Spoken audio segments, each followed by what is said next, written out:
નમસ્કાર મિત્રો, અમારી યુટ્યુબ ચેનલમાં તમારું હાર્દિક સ્વાગત છે। જો નવા હો તો અમારી ચેનલને લાઈક, શેર, સબસ્ક્રાઈબ જરૂર કરી દેજો। તો આજે આપણે એક સરસ મજાની કહાની વિશે જાણીશું। તો ચાલો આપણે શરૂ કરીએ આજની આ કહાની। પૂરી સાંભળવા નમ્ર વિનંતી।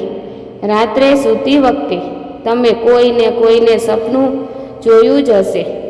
સવારનું સ્વપ્ન ઘણા લોકોને યાદ રહે છે અને ઘણા લોકોએ સ્વપ્ન ભૂલી જાય છે।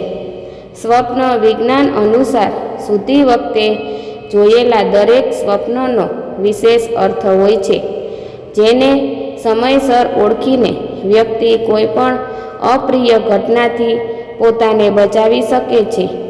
મહાકાળીને સપનામાં જોવું શુભ માનવામાં આવે છે। સ્વપ્ન વિજ્ઞાન અનુસાર તમને સમસ્યાઓથી જલ્દી છુટકારો મળી શકે છે। સપનામાં દેવી દેવતાઓને જોવું શુભ કે અશુભ છે, તેના આધારે તમે તેમને કયા સ્વરૂપમાં જોયા છે।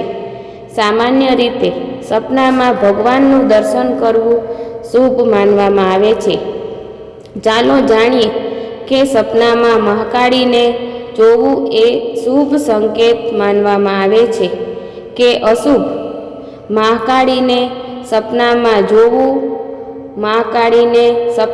જોવું શુભ માનવામાં આવે છે।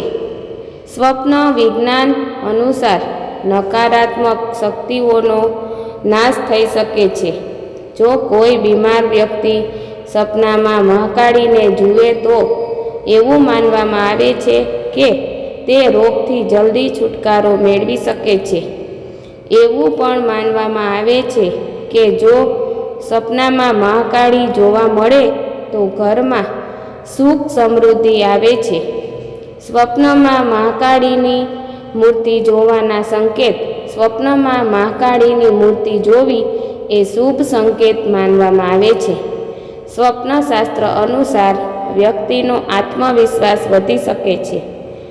આવનાર સમયમાં ઘરમાં સુખ સમૃદ્ધિ આવી શકે છે। સ્વપ્નમાં મહાકાળીને ઉગ્ર સ્વરૂપમાં જોવું એ સકારાત્મક સંકેત માનવામાં આવે છે।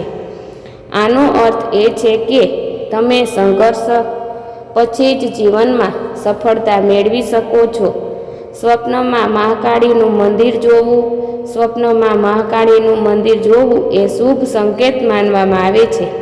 સ્વપ્નશાસ્ત્ર અનુસાર તમને સમસ્યાઓથી જલ્દી છુટકારો મળી શકે છે।